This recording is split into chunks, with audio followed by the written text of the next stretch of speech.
Hello friends, the title of the video is Public Debt Management Agency. The Public Debt Management Agency is a part of RBI. Through this Public Debt Management Agency, RBI manages the public debt or government debt, which have a negative effect on economic and financial policy. The main function of RBI is to manage the monetary policy. As to manage the monetary policy means setting the short-term interest rate. When there is an inflation in the economy, the RBI tends to increase the interest rate in the economy. Thus, RBI will try to reduce the inflation by increasing the interest rate in the economy.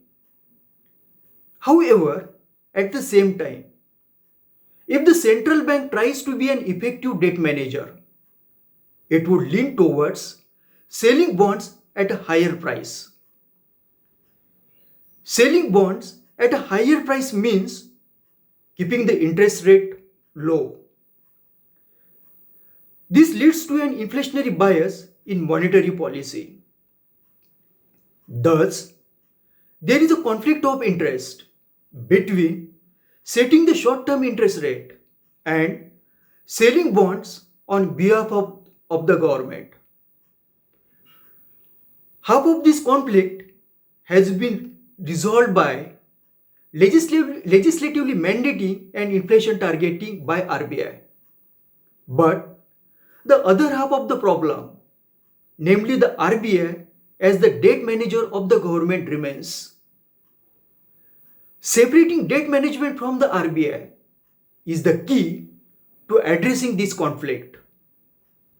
In this framework, the RBI focuses on monetary policy. The Debt Management Office works as an investment banker for the government, selling bonds and engaging in other portfolio management tasks in close coordination with its clients, the budget division of the Ministry of Finance.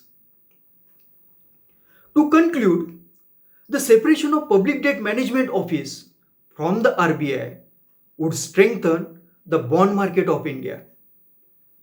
Thank you for watching my video.